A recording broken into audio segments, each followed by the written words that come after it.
has since closed. You're one leg to go. So y'all ready? Feeling good? Everyone need water? No. All right. All right, we're going to talk about democracy issues. The Supreme Court has had a very busy year with ending vaccine mandates, upholding the Texas heartbeat bill, and and New York's gun permit law, and has many cases ahead on religious freedoms, affirmative action cases, and many more. Mr. Webb, the cases the Supreme Court has heard over the last 90 days, please rank order these cases in importance to the district and the country. Your choices are: 1, ending vaccine mandates for businesses; 2, upholding the Texas heartbeat bill; 3, the Second Amendment challenge from New York on their gun permit law. You have 90 seconds, and please detail why you picked this order. They're actually, that's difficult to do, as you can imagine, but I like all three of them because all three of them are reining in the federal government. So if I had to, if I'm, held gun to my head and said which one, I'd actually go heartbeat bill, guns, and mask mandate.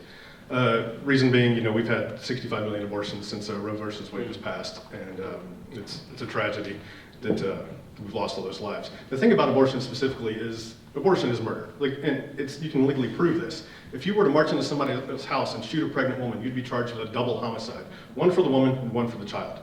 So why is it suddenly okay to cut the child out of a woman and not call it murder?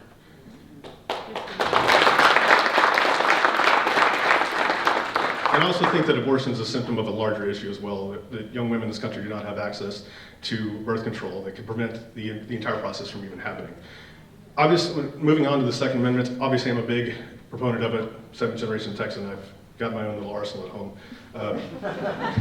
And the problem, especially with New York, is they don't have reciprocity. I have my license to carry here in Texas, which means in most states I can still carry my weapon there. I cannot do it in New York because of their crazy laws there. So that one. Last one, since I have 15 seconds left, the mask mandates, that should be your choice. Your body, your choice. You do what you want with your mask. All right, who's excited next? It's a fun question. All right, Mr. Namdar, please rank order of importance to the district and the country your choices for what's most important. 1, ending vaccine mandates for businesses; 2, upholding the Texas heartbeat bill; 3, the Second Amendment challenge from New York on their gun permit law. You have 60 seconds. Please explain your ordering. It's a tough question.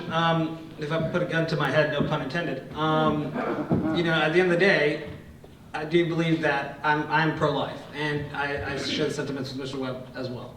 It's important, and I think the work we did in our state house, and when you're a member of Congress, your constituency, is what passes law for your state house. So I'm not going to ever speak against the people of Texas or the people of the district. Okay, like my current opponent, Colin Allred, does. Everything we pass in Texas, he hates. He doesn't like it. So definitely the heartbeat bill, Second Amendment. The reciprocity, like Mr. Webb said. And then I would say the third thing is the vaccine mandates. Now, the problem behind the vaccine mandates is super partisan now. It's super, super partisan. We don't know enough about it, but we have to do more common sense. OSHA's rule, they can't do it, but they keep trying. We need to do more research. It's okay to tell people, hey, it's your body, your choice. You can decide what to do with it, but we're not going to take away your liberty. And as your next member of Congress, I'm not going to do that. I'm not going to take away your liberty. So I would say in that order. But at the same time, Texas led the way on this. And I thank you for that also, Genevieve. You did a great job. Thank you.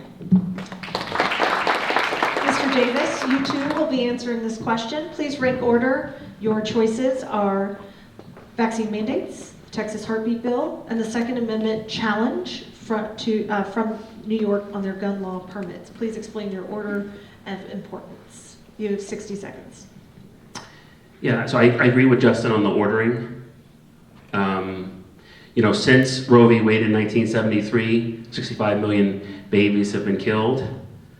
I'm strong pro-life. I think that that's terrible. I was very excited when we passed the heartbeat law in Texas, so much so that I actually went down to Great Hills Baptist Church for Greg Abbott's signing of the bill. So that's number one. Number two, certainly gun rights. And I think The Republican Party right now, we've got to be super specific when we talk to candidates about what you believe on the Second Amendment. Because it's becoming cool to go and be for red flag laws, which usurp due process within the Republican Party. So I want to be clear. I am a staunch Second Amendment advocate.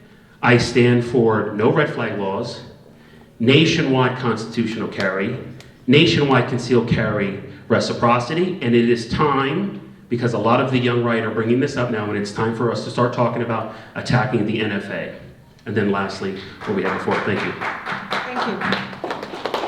I'm going to ask the same question to Mr. Webb and Mr. Namdar, because you both brought up a very unique phrase, your body, your choice. And I would say that the advocates on the other side often say that when it comes to abortion laws. And I'd like for each of you to respond the juxtaposition of your pro-life stance versus your vaccine terminology that you phrased, your body, your choice. Those things are not harmonious, so please elaborate on the difference there. It was a pun. It was a pun. But the point is that having a child and having a baby is very, very different than putting and injecting a vaccine in your body when it's not technically a vaccine yet. Okay? We don't know. Colin Allred was in Ukraine and he caught COVID. And he's been vaccinated.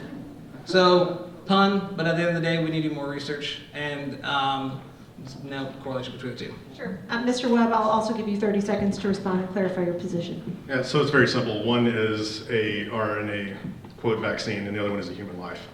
And again, what I said earlier is it's a symptom of another problem. If women in this country had access to affordable birth control, there would be no need for abortions in the first place. Even people that want them wouldn't have a need to get them. So that in a nutshell, that's it. There's a human life at stake in one, and the other one is getting an unknown vaccine injected into your body. Thank you. Thank you for your clarification. Gentlemen, on to the next. Let's talk free speech. It's what we're practicing tonight, aren't we? The cancel culture is alive and well. We are seeing Joe Rogan as the latest target of the woke mob. The New York Post just said last week that Joe Rogan has saved free speech. The cancel culture also exists, though, within big tech, censoring conservative voices. Mr. Day, what is Congress's role in holding big tech accountable? And what are your proposals to stop censorship? You have 90 seconds. Well, that's a good question, because I used to be in the media, so very interesting. I think starting off, obviously the big tech companies are monopolies that probably need to be broken up. So we can start right there. Secondly, I would encourage everybody in this room to move to conservative media. Rumble, everyone is deserting Facebook because of the cancel culture, exactly what you're talking about. So it's our personal responsibility to move conservatives away from that. But yes, it's time to break up big tech, because it is clearly a monopoly on information now. Mr. Okpa, I'll also ask the same question of you. What is Congress's role in holding big tech accountable? And what are your proposals to stop censorship? Again, You have 60 seconds. freedom of speech, that's one thing that is unique to us as Americans. But it has to be speech that is not threatening anybody's life, that is not undermining our collective existence. So now big tech has come up and they are monopolizing information. And they can decide who says what, who gets to hear what somebody else says. So in Congress, we have to look at passing a law that limits their ability to do that, because they are getting some benefit from public. So now they are controlling our private speeches. There's something we have to do. Remember Standard Oil that was broken up because of monopoly, and they became the various oil companies? We can do the same thing. Antitrust affects information. So let's invoke the antitrust law to rein in the big tech. It's a simple thing. We have to have people that have the spine to be in Congress. Right now we have banana men and women who are members of Congress. They have no spine. Thank you. I was wondering what the banana analogy was. Now I get it. It was fun. Excellent. Thank you. Mr. Davis, I'd like for you to answer this question as well. What is Congress's role in holding big tech accountable? And what are your proposals to stop censorship? Yeah, to me, I think that this is not necessarily considered the most important issue right now, but I think over time, this is going to be the largest issue that we're dealing with. Because with censorship that's being deployed out of Silicon Valley, and it's done purely politically, they are crafting and forming the American mind. It affects how you think, it affects where you go, and it affects how you vote, okay? They did enormous censorship up to the 2020 elections. And if you went back and you saw what they did with the Hunter Biden story in banning that, and you ran that schematics on polling by people who could not see it because it was being banned, they would have changed their votes in many states where the margin of loss for Donald Trump would have flipped, right? Censorship is a huge issue. Silicon Valley knows this. Whenever they are banned from any other nation, they say this is a human rights violation, and I agree. What Silicon Valley is doing to the American people is a human rights violation and crime against the American people. I am for attacking them like dogs because these guys are manipulating us according to the whims of San Francisco elite. Thank you. All right. I was going to ask a couple follow-up questions, but I will refrain thus far. Let's move on to a unique thing that happened today. Today, Leader Kevin McCarthy backed up and confirmed that Mitch McConnell's comments calling January 6th a, quote, violent insurrection was the right call. Reporters asked McCarthy if he agreed it was a violent insurrection, as McConnell had said. The House GOP leader said, yeah, I agree.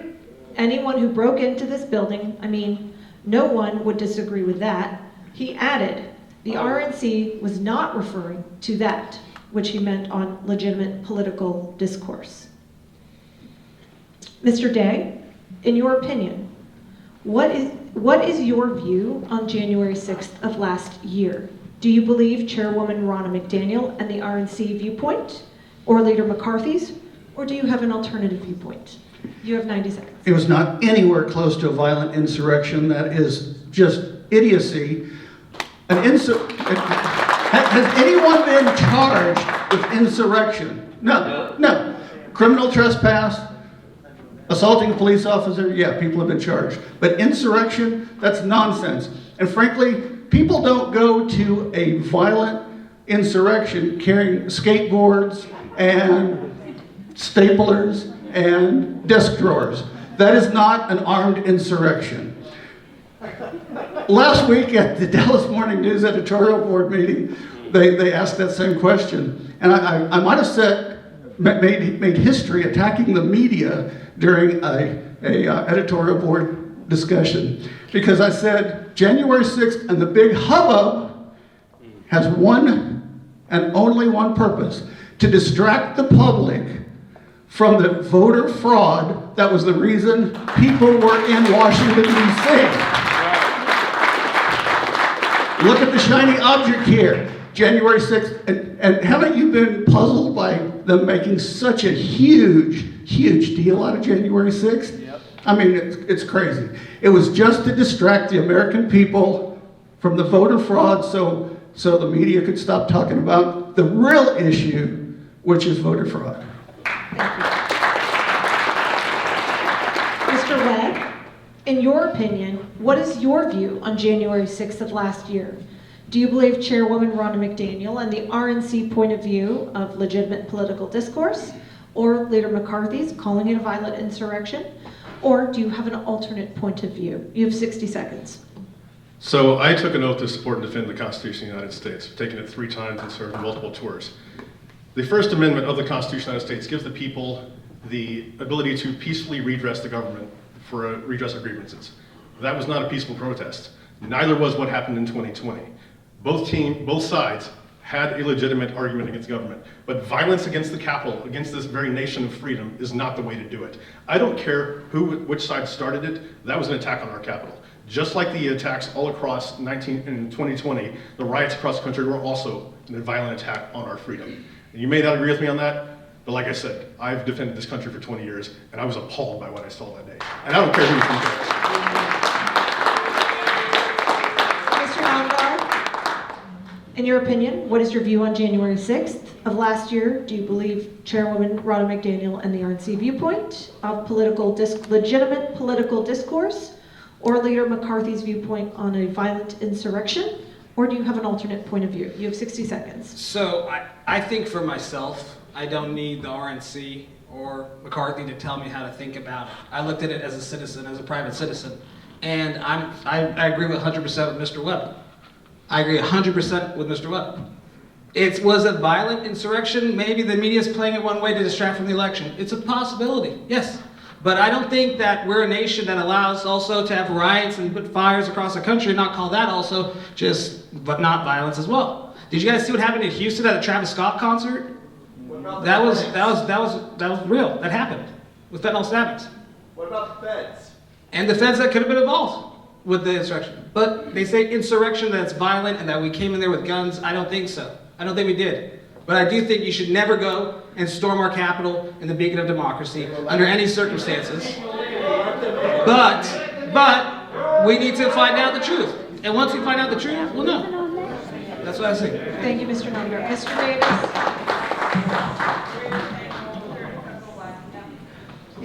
I'd ask the audience to please respect Mr. Davis's time. Thank you. Thank you. Please quiet down. Thank you. You have 60 seconds.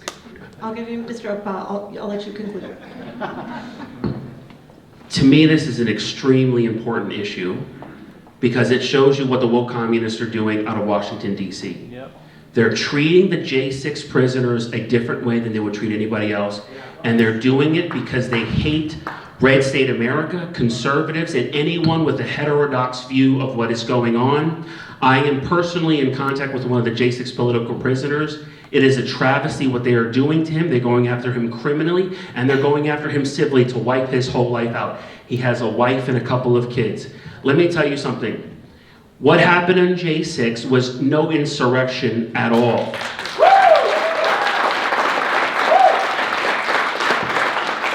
They are using it as a proxy to unleash the national security state against the American people. This is one of the reasons why I am not so fired up about getting into wars all over the country. We've got enormous problems in our country today, and J6 is an emblematic symbol of that. The problem is, and I say this a lot, they are cruel people in Washington, D.C., and Republican Party and Republicans have got to see it in that way. Thank you. All right, Mr. Okpa, allow you to bring us home on January 6th, your viewpoint of last year, or your viewpoint of January 6th. You have 1 minute. My viewpoint is this: we as an American people, we're not a violent people. Violence is the last thing we have to do. Our government and the media especially have started this war on us. So when we do things that we are constitutionally allowed to do to protest, if you look at those people January 6th, they were what? Lined up. When you're gonna have insurrection, what are you gonna do? You're gonna be all over the building.